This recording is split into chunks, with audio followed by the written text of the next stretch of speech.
Hamish and Annabel Craw operate their business on a 422 hectare property that runs from the coast to 760 metres above sea level on Banks Peninsula in Canterbury.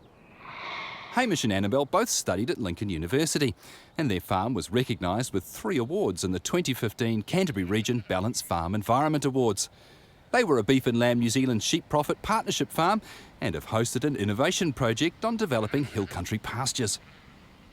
It's a summer dry property, so we're trying to get our production from March through to December, the bulk of it. It has got good balance going from sea level to a high altitude that gives us good winter production down on the coastline and good finishing country up higher over the summer. I'm 6th generation on the property. We moved over from Pigeon Bay in 1993. We got the opportunity, my parents got the opportunity to buy the property back off the family. Being part of the Sheep Profit Partnership has allowed us to put a team around us of people with different skill sets, which has been very positive for us. Over the last 8 years, we've gone through a major pasture renovation on our cultivatable country down at this altitude. We've been focusing on getting legumes into the system to drive our production. We've seen very good lamb growth rate in the mid 300 grams a day from having high legume content pastures.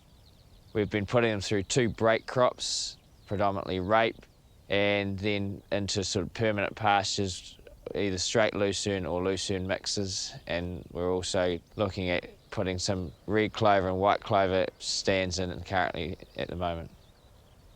It stacks up. I suppose you were looking at a cost towards $1,000 a hectare to get it into a finished pasture, but the production that you can get off that over the next 5 or 6 years pays itself back well and truly.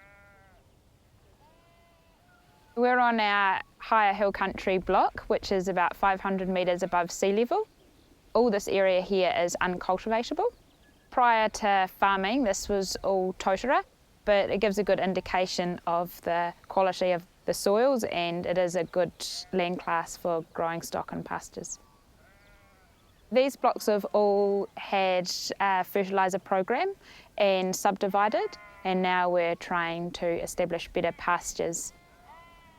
We've seen some really great performance from our cultivatable land through the introduction of legumes, and we wanted to start replicating this on our uncultivatable hill country, and we really felt that the legume content had declined over recent seasons through the droughts and the arrival of the clover root weevil.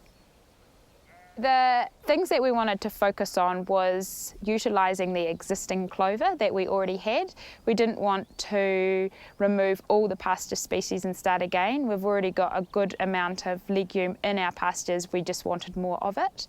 We wanted to have a method that was reliable in dry summers because we are prone to summer dry seasons, and it had to persist through that as well.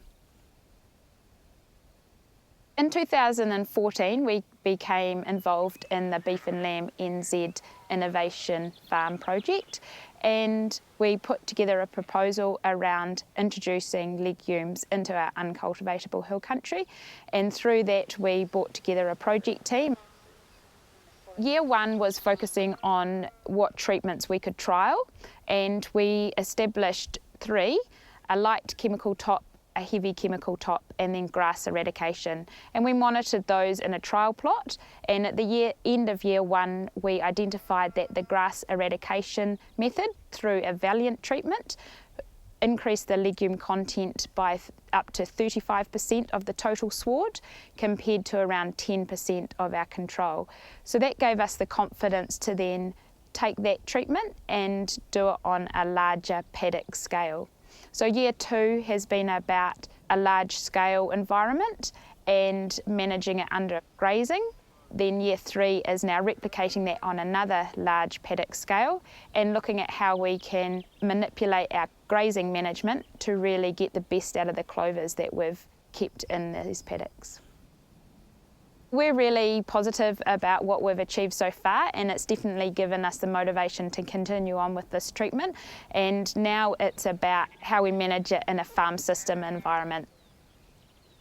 This paddock was sprayed out in early October and the grass has been eradicated, but we still have a few ryegrass species that have remained, which we're pretty happy about because that's the higher quality grasses and they complement the clover. We're now shutting up this paddock to allow the subclovers to flower and their seed to hit the ground so that we get a strike of subclover in continuous years, and we'll shut that up until late December. And we've also got a good amount of white clover that will also allow to flower and set seed. We see a real opportunity for this high legume quality pasture in December, January for lambs after weaning that haven't been sold to the meat processor, where we might want to put a bit more weight on them before they are sold in January. And also it gives us the opportunity to carry a higher returning stock class, such as more hoggets in proportion to our ewe flock and other potential high value stock classes. I guess we're always evaluating things, how we can improve it, and I see there's opportunity for change in the future. Ideas are always ticking through my mind of what we can do and where we can take it in the future. It's got to be a profitable business and we're making changes all the time to try and push that profitability of the business.